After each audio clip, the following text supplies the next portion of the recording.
اچھا اب دوسرا اشکال سنیں جی. وہ کہتے ہیں جی عیسیٰ علیہ السلام کے بارے میں قرآن میں آیا ہے، انہوں نے کہا تھا من انصاری الی اللہ، تو قال الحواریون نحن انصار اللہ. حضرت عیسیٰ نے خود مدد مانگی ہے جی غیر اللہ سے، اپنے ساتھیوں سے کہ کون اللہ کے لیے میری مدد کرے گا، اور ساتھیوں نے بھی کہا کہ ہم اللہ کے لیے آپ کی مدد کرنے کو تیار ہیں. تو اس کا مطلب یہ ہے کہ حضرت عیسیٰ کے صحابہ جو ہیں وہ حضرت عیسیٰ کے مشکل کشا ہوئے نا پھر تو، یعنی حضرت عیسیٰ نہیں مشکل کشا، ان کے ساتھی ان کے مشکل کشا تھے. واہ واہ سبحان اللہ. اس کا یہ مطلب ہی نہیں ہے. وہ کہہ رہے کون اللہ کے لیے مدد کرے میری دین کے کاموں میں.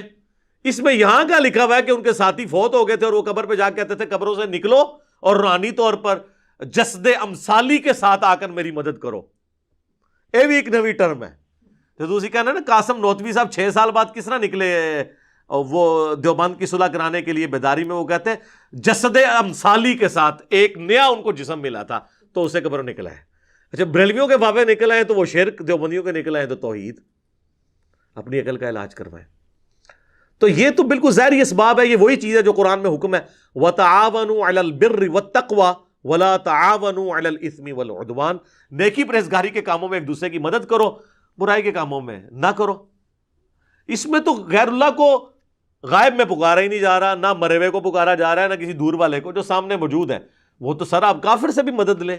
صحیح بخاری میں حدیث ہے نبی علیہ السلام کی وفات اس حال میں ہوئی کہ آپ کی زرہ گروی رکھی ہوئی تھی یہودی کے پاس اناج کے عوض، تو آپ کافر سے بھی مدد لیں ظاہری اسباب میں. لیکن یہ تو نہیں ہے کہ کوئی فوت ہو گیا ہے اور سامنے موجود نہیں، آپ اس کو مدد کے لیے پکار رہے ہیں. نہیں، وہ نہ آپ کسی جن کو پکار سکتے ہیں، نہ فرشتے کو، نہ کسی پیغمبر کو، نہ کسی بزرگ کو. اور یہ تو حضرت عیسیٰ کے ساتھی تھے نا. اس طرح کی آیت تو قرآن میں نبی صلی اللہ علیہ وسلم کے لیے بھی ہے.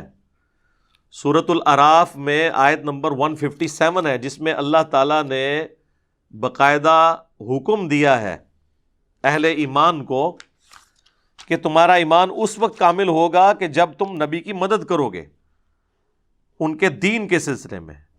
فالذین آمنوا بہ وعزروہ، جو ان پر ایمان لے کر آئے پھر ان کی عزت کی، ونصروہ اور ان کی مدد کی، واتبعوا النور الذی انزل معہ اور پیروی کی اس قرآن نور کی جو ان کے ساتھ نازل ہوا، اولئک هم المفلحون، وہ ہے فلاح والے.